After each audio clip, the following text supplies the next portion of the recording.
Welcome to MacStories Unwind, a weekly review of everything MacStories and more. I'm John Voorhees, and with me is Federico Viticci. Hey, Federico. Hello, John. How are you? I've made it to the end of another week, so I'm feeling pretty good about it. It was a pretty busy week, too. Lots of stories on the site. So busy week, lots going on. Lots and lots going on. Hey, I should mention, too, that this episode is brought to you by Bartender. Bartender, an app that not too long ago we reviewed. It's an excellent app, and we'll hear more about it later in the show. But let's dive in because you had your big iPad Pro review. And since we did a dedicated episode of App Stories for this, we don't have to go through your whole review now because this is supposed to be a relatively short show. But tell me a little bit about it. Tell me a little bit about what it was like, I guess, putting it together, and then what your big picture conclusion is about the iPad Pro. Sure. It was fun to put this together in a week, obviously. I always have a long list of things that I want to test, all potential scenarios that I want to try a new iPad and especially a new iPad Pro in. Mm-hmm. And sort of the high-level overview would be that this is incredible hardware with the Liquid Retina XDR display that features almost pure, almost true black levels and an incredible dynamic range for HDR content. And obviously, movies, TV shows, and photos that look fantastic on this display. You got the M1 chip, you got Thunderbolt support, USB 4 support, really fantastic hardware, really a fast iPad. And in this version that I got, the review unit, the 2 terabyte Wi-Fi and cellular version, you have 16 gigs of RAM. And that's the sort of the theme of the review is incredible hardware, but iPadOS, the software, needs to catch up with this hardware because right now Apple is telling two stories with the iPad Pro. There's the incredibly advanced and powerful hardware, and there's the iPadOS that is sort of stuck, to a couple of years ago. Before, now you have the M1, you have the same chip that powers, and you have the same specs as recent Macs with macOS and the M1, but the capabilities of the software are so different between iPadOS and macOS. And I'm not arguing, obviously, as I wrote in the story, I'm not arguing, like some people are, that Apple should bring macOS to iPad, but right. I feel like iPadOS needs a big jump forward. Sort of more of what we saw last year with the pointer, for example, more rethinking of existing features for power users on desktop, but rethought for iPad, rethought for iPadOS. And the sort of the conclusion is that this is really an incredible hardware achievement, but I hope that we're going to see some big jump forwards in iPadOS 15 as well at WWDC. Yeah, I do too. Congratulations on getting that out. Thank you. Because I know doing that in whatever it was, 6 or 7 days is no small feat. We also linked this week to a review of the iPad Pro by Austin Mann. And Austin Mann is a professional photographer and always has a great perspective on Apple hardware from the perspective of a photographer. And I think it's fair to say that he was very impressed with the screen, as you were, and especially with the horsepower of the M1, because he showed a bunch of photos that he took in Flagstaff, Arizona, and flicking through them to decide which ones he wanted to keep and which ones he wanted to get rid of.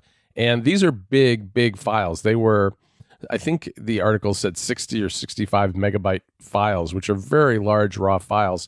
And there was absolutely no delay in loading those, moving from one file to the next in the UI of Lightroom. So that's going to be a really good tool to have if you're a photographer with big chunky files, because you can really move quickly. Of course, he had some things you'd like to see added to the iPad, one of which is like an SD card reader, which I personally don't think we'll ever see, but you never know, dare to dream. But it's a good review and some beautiful photographs as usual.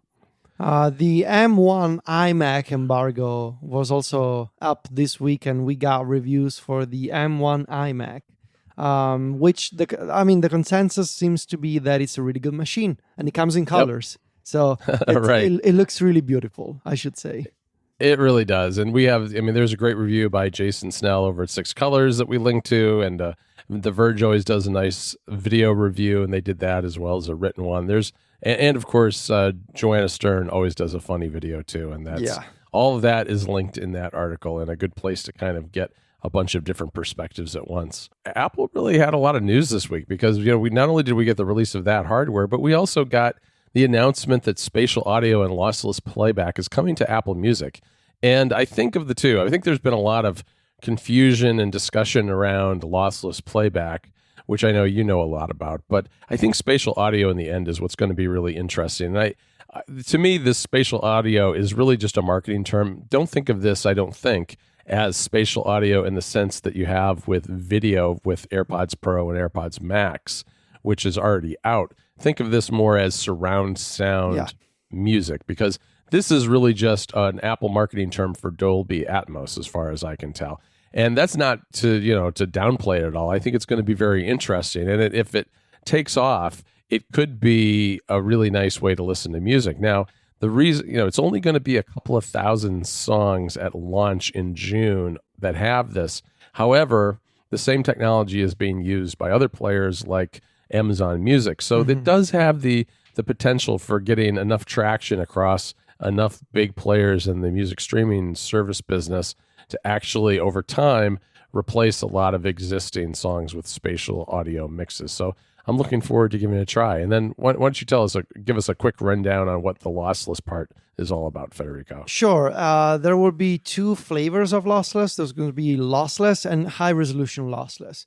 Lossless, it starts at CD quality, which would be 16-bit, 44.1 kilohertz sampling rate, and it goes all the way up to 24-bit, 48 kilohertz. And this is you can play this format natively on Apple devices, on the speakers of an iPhone and iPad. I don't know why you should do that, but it's possible.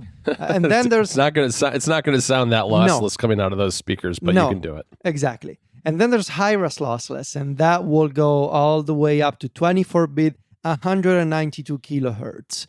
That is sort of the high-resolution audio version of this. And for that format, Apple recommends you use an external USB DAC to a digital to analog converter that lets you drive external equipment for that kind of audio. Now, you're still if you're an audiophile and you want to listen to lossless content on Apple Music, you're still gonna be using an external DAC no matter what, because it's very likely that your fancy headphones cannot be plugged in, an iPhone or iPad. So, we'll have to see when this comes out to what extent Apple will specify, this album is available in this format, or, for example, this is something that Amazon Music does. It shows you, here's what you're currently streaming at in terms of bit depth and sampling rate. So we'll have to see in the music app itself how it'll be presented, all of this.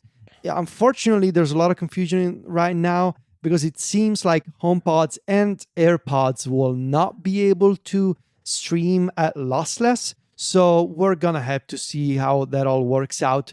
I assume there's going to be pretty soon, we're going to see an official support document by Apple that is going to detail all of these limitations and all of these caveats with using lossless and Bluetooth headphones and HomePods based on AirPlay. I expect Apple will put out a guide about all of this soon enough.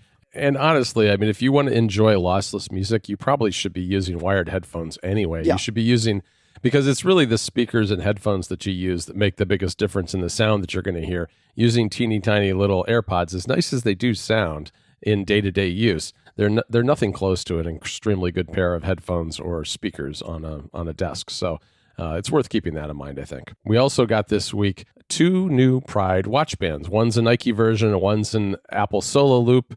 They are really striking, especially the Solo Loop one that Apple did. They've added a bunch of different new colors into the band that's weaved into it to represent other flags, as well as a new watch face that does this really neat little rotating thing when you rotate the digital crown. It's a little hard to describe in words what it actually looks like, but it's got bands of color that move as you move the digital crown. So that's kind of cool. It's $100 though for that Solo Loop, which is kind of pricey. Federico, I should mention 2 reviews that I did this week too. Sure.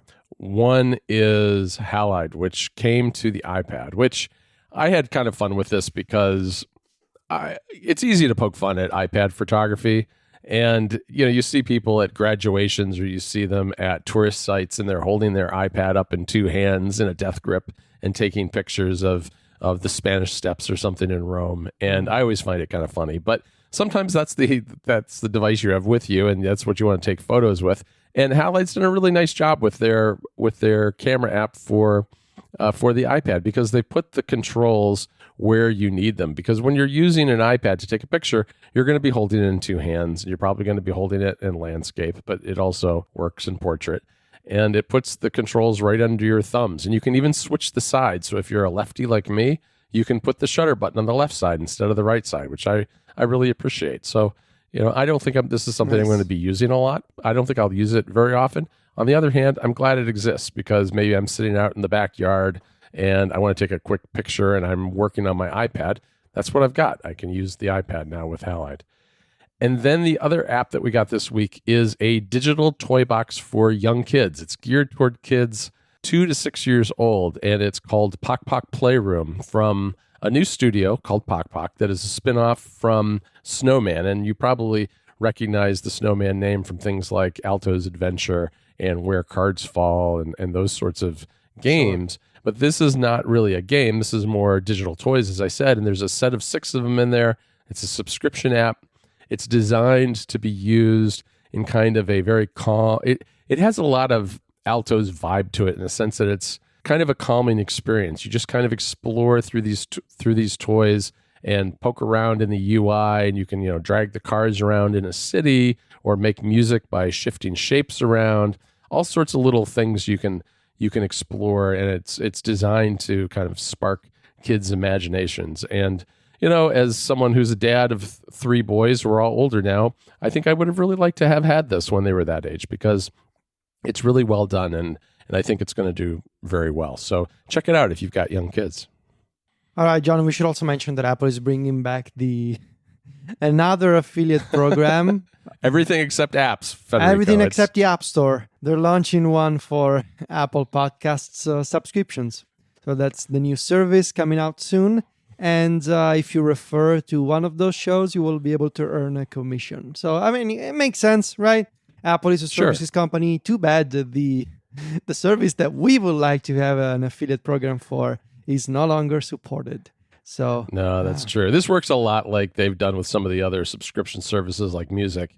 You get a 50% commission on the first month's subscription fee, and there's like this 30-day cookie window. So basically, if someone taps on your link, if they then subscribe to that podcast maybe any podcasts within the next 30 days, you'll get that 50% commission. And I think the Apple Music subscription thing works that way too. So that's good. And it'll also give people who are putting their podcasts in the subscription service another way to make money, because it'll kind of earn back some of that 30% that Apple's taking. It's not gonna completely offset that, but it's another way to make a little money. So good thing for podcasters, I guess. And what else, Federico? We had one other story that we linked to this week. Yeah, Apple is launching a series of accessibility features. I suppose these are part of watchOS 8 and iOS 15. Right. And Apple is sort of pre-announcing this ahead of WWDC, which I don't know what it says about WWDC that Apple is showing off these features before. I have a good feeling about that, but still, these features are impressive, and especially they're bringing assistive touch to the watch. They have these videos showing how you will be able to show the assistive touch cursor and interact with elements on screen without touching the watch display, but just by using these new gestures for what's it called, pinching and clenching your fist. Yes, which is just incredible. Watch the video. I cannot believe that Apple. They say they've been using machine learning and various sensors on the watch to make these features work. To me, it just looks like a sci-fi type computer. It really deal. does. It looks incredible. Yeah, it's able to detect what tendons and muscles in your wrist are being flexed, and it's kind of amazing that it works. But it's not only like moving through the UI, but there's even pointer support in this. It's really kind of there's incredible. A pointer that you can move and you can pick up and answer calls. You can navigate between UI elements. It is really just incredible. So go check out the video. And there's a bunch of other accessibility related features like more customization for Memoji characters. There's this new sign time service that basically works with the Apple Store app and and the Apple Support app for having on-demand sign language in those services, which is really also really good for a lot of people. So yeah, there's a whole list of announcements. Go check it out because I think this is really fascinating. It's a kind of announcement where it's like the right thing to do to roll out these features, but it's also technically impressive that Apple has been able to put all of this together. Right. And on top of that, there's the meta story, as you said, this year, which is Sign Time is the only thing that came out this week. The rest of this long list of features is coming later this year. Yeah. And as people could tell looking at some of the screenshots, it looks as though that might be the UI of iOS 15. So these seem like features that perhaps the room is being cleared in the keynote in a couple of weeks to make room for even more stuff that will be announced. So we'll see, I guess. But yeah, that's a interesting meta story. You know, Federico, on the club this week, before we even get to what the club content is, I have a tip for everyone because I found myself looking for one of the apps that I wrote about for the club on the App Store, and I couldn't find it by typing in the exact name of the app, which is remarkable to me. It's an app called Blur, I guess is how you would pronounce it, but it's a very unique name, and I couldn't find it on the App Store. Now, what I suggest people do, if that ever happens to you, search for the developer's name. That's how I found it, and that's how I've done it in the past. So there's certain apps that are just very difficult to find with App Store search. We had this week an extension column from Federico, who wrote all about lossless music and the DAC that he uses with his iPhone and iPad.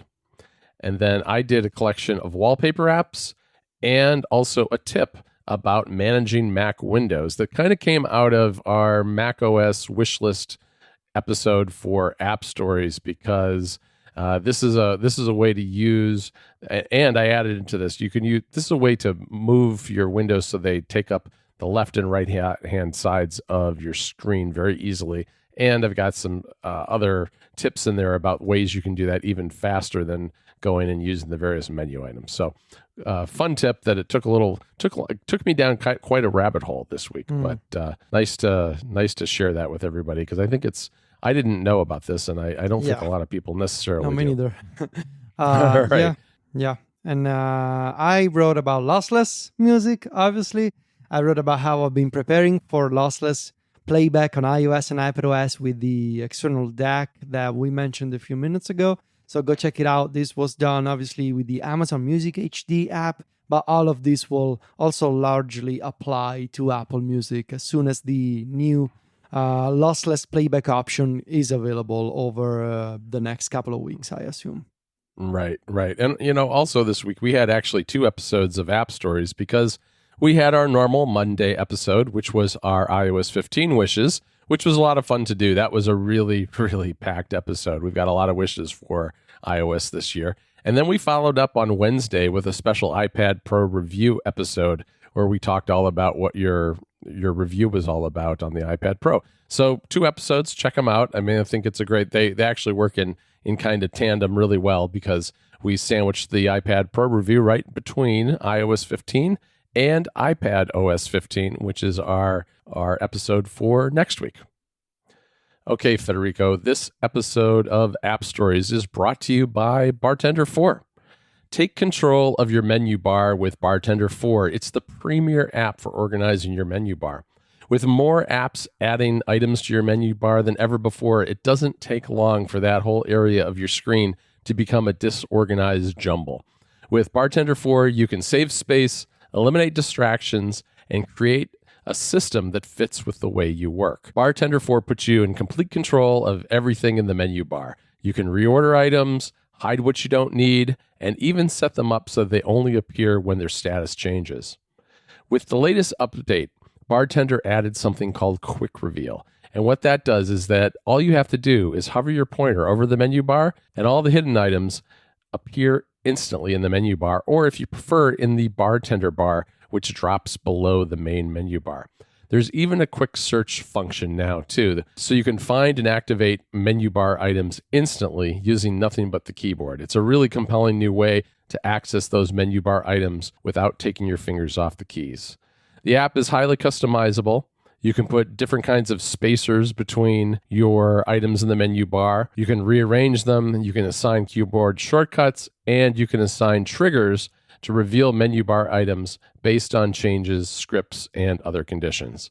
On top of that, there's Apple script support. This week only, so you got to act quickly because we're at the end of the week now. MacStories readers and Unwind listeners who are first-time purchasers of Bartender 4 can get 20% off by using the code MacStories20OFF. That's MacStories, the number 20, and off as one word at checkout. So go download Bartender today, give it a try, and take advantage of the special one-week offer. Our thanks to Bartender for their support of the show. All right, Federico, what do you have for me for an Unwind pick this week? Well, nothing. I don't Nothing. Well, you haven't been doing anything. Well, here's the thing. I wanted to pick the new album by Olivia Rodrigo, Sour, which is out today.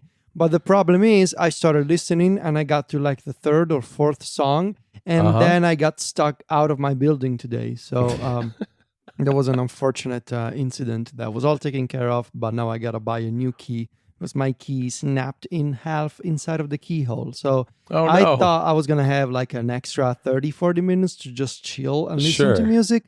But nope, I had to take care of that. So I guess I could recommend that, but you should keep in mind that I've only listened to half the record. So maybe the second half sucks. I don't know. I don't think so because it got a positive review from Pitchfork even, but I loved what I heard. It's just unfortunate because I wanted to finish listening. So can we do half picks in here? Is this connected? You can pick the first half of the album. That's fine. I wish I could help you by telling you the rest of the album was great, but I haven't listened to it either. So unfortunately, I don't really know. I half recommend the Olivia Rodrigo album, but all right. Let me follow up on this next week, I guess. The first 6 songs or so are bangers, yes. right? Or the first 5 or whatever. The first 5 are good. Then we'll see about the rest. All right. Well, I've got an album too, and I actually have a bunch of music picks that I'm piling up for future episodes because I've discovered some nice music this week. But I'm going to go with Delta Cream by the Black Keys. The Black Keys is a group that I really, really like. And this is an album of covers. It's an album of blues covers. And they are so good. The Black Keys obviously are big fans of traditional blues music. And they bring all of their really guitar-driven, electric guitar-driven rock to these traditional blues songs in a way that it just sounds like a Black Keys album. I mean, if you didn't know that these were older blues songs, you might not even realize what you were listening to, that they weren't like originals from the Black Keys, but it's a fantastic album. And I've listened to it a couple of times. It came out I believe on Thursday, or actually, no, I think it might have come out the week before and I hadn't discovered it until at some point this week. But in any event, very good album. It's called Delta Cream by the Black Keys, and I'll have a link in the show notes. All right, Federico, that's a wrap for today. Let's get our weekend started. And, I'm going to thank our sponsor again, though, first. That's Bartender. And you can find me and Federico over at MacStories. Federico is also on Twitter and Instagram, where he is at Viticci. That's VITICCI. And I'm at John Voorhees. JOHNVOORHWS. Talk to you next Friday, Federico. Ciao, John.